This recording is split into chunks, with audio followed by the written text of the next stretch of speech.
The Young and the Restless spoilers.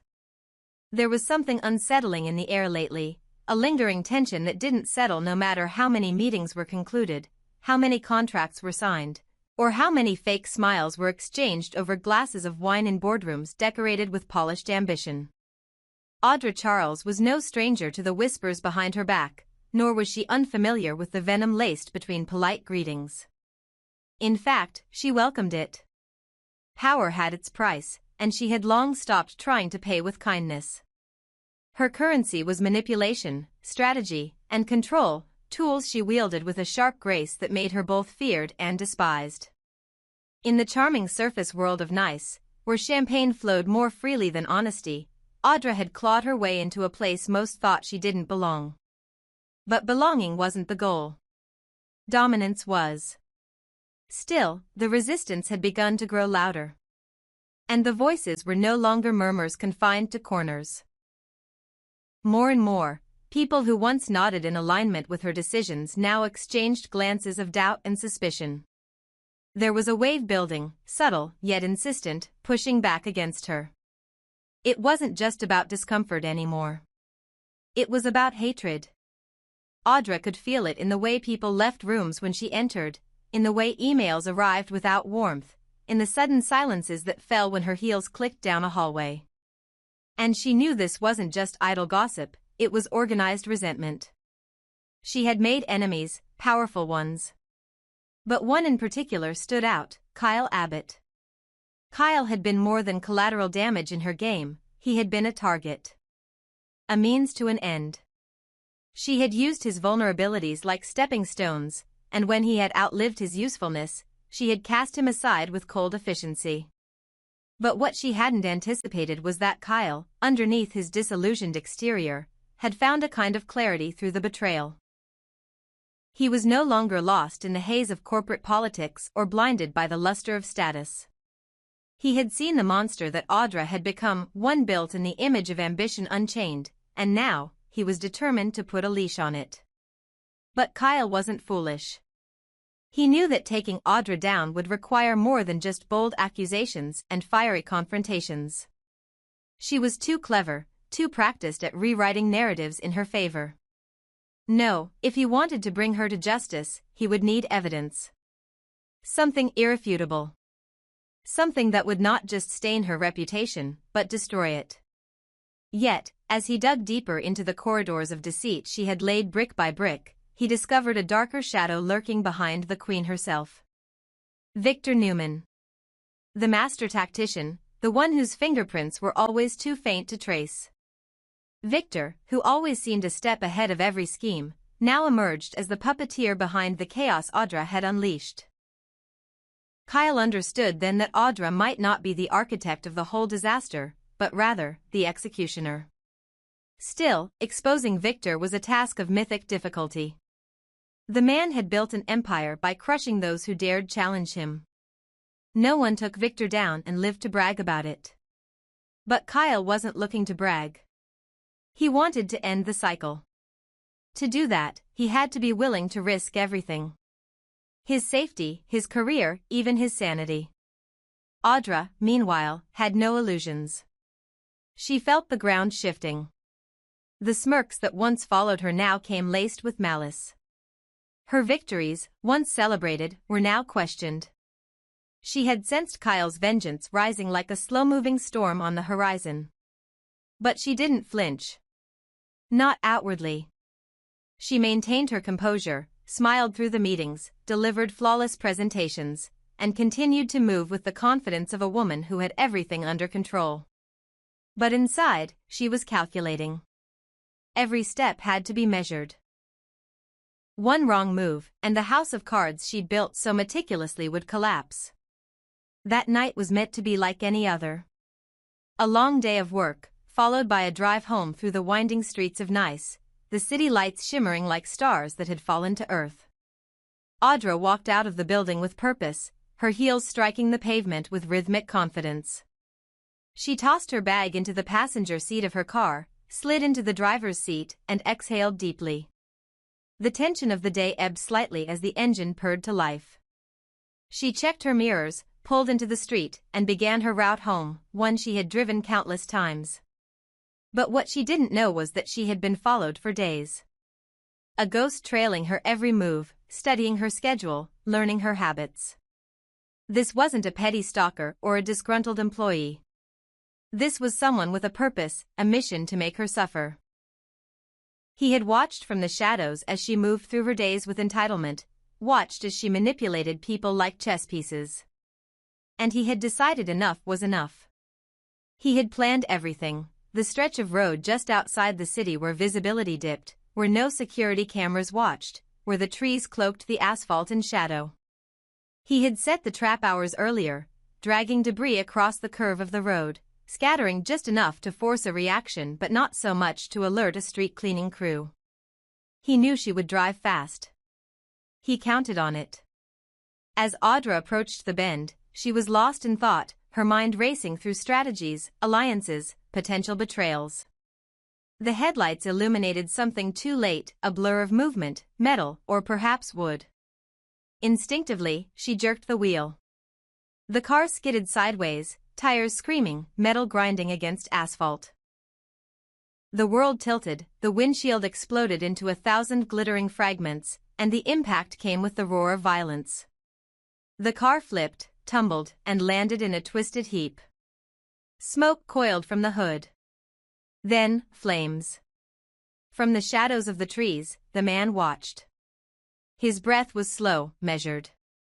His eyes reflected the growing fire like pools of hatred. He didn't move. He didn't help. He stood silent as the inferno consumed the wreckage. This was justice, in his mind. A reckoning. But fate has its own sense of drama. Because as the flames reached toward the sky like hungry hands, another figure appeared, a silhouette rushing down the embankment. Was it Kyle?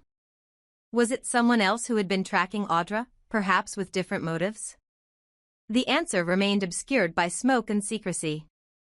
But one thing was certain, the fire wasn't going to be the end. Audra's body, limp and bloody, lay slumped against the door, her consciousness drifting between this world and the next.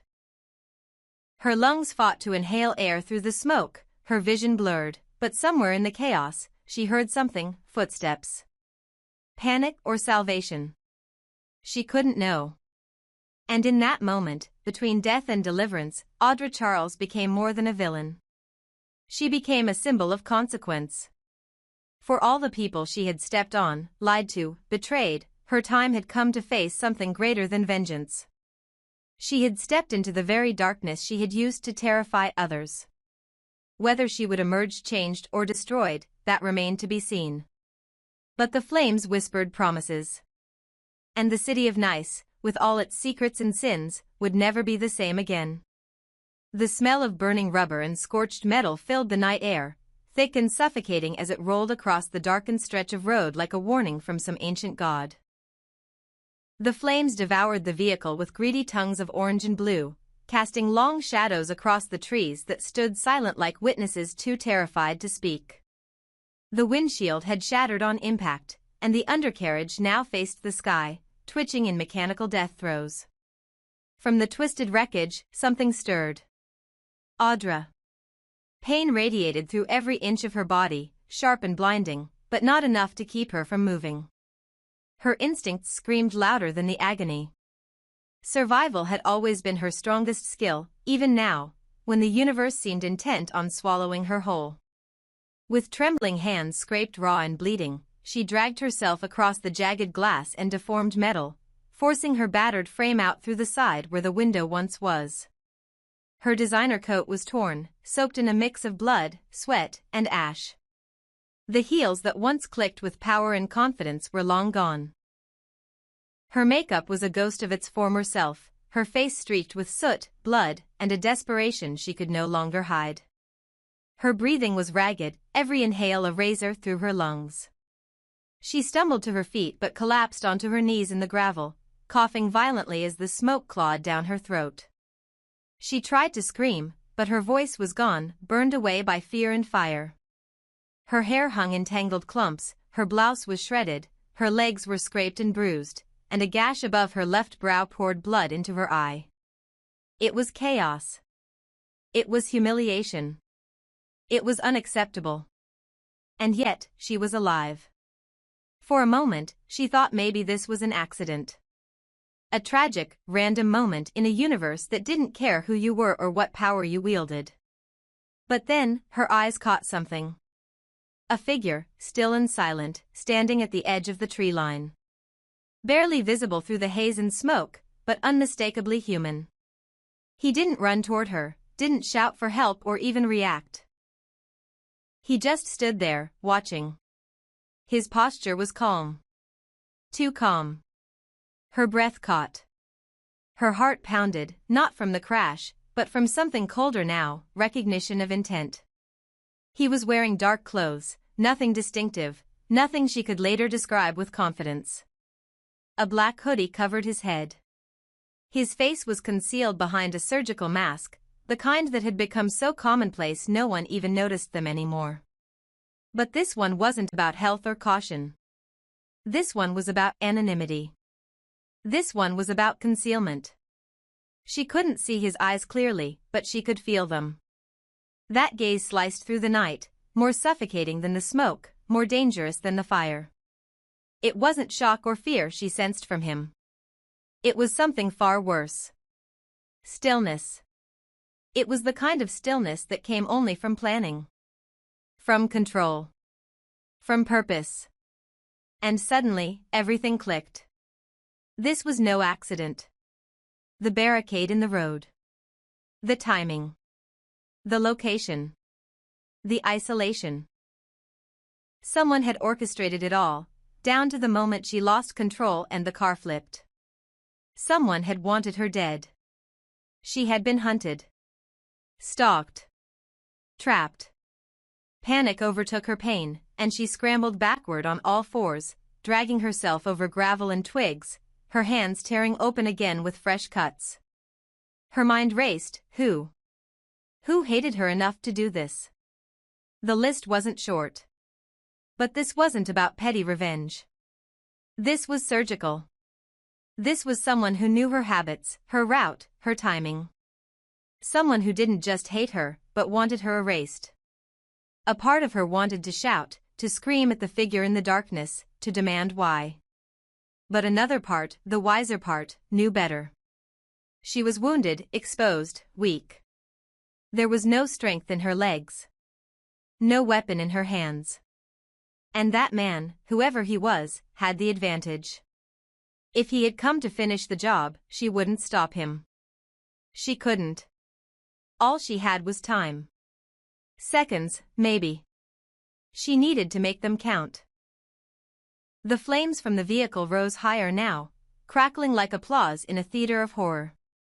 Behind her, the crash scene glowed like a beacon, surely visible for miles.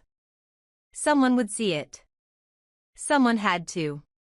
She thought of the people who might still care, if any. Kyle? Maybe. But even if he hated her, he wouldn't let her die. Right? The irony of it all stung deeper than her injuries. Her gaze flicked back to the figure. He was still there. Still unmoving. But something had changed. His head tilted, just slightly. A curious, calculating gesture, as if he were assessing whether she would survive without his interference. Or perhaps he was debating whether he should end it himself. Her blood turned to ice. Then, without warning, he turned. Slowly. No rush. No fear of being chased. And he disappeared into the trees, swallowed by the forest without a single sound. Gone, as if he had never been there. But Audra knew better. That wasn't the last time she'd see him. That was a promise. She collapsed again, exhausted and shaking, her body trembling from cold, from shock, from the brutal realization that she was no longer just a villain in someone else's story, she had become the prey. And in the distance, faint but growing louder, came the sound of a siren. Someone was coming. But whether it was help or another trap remained to be seen.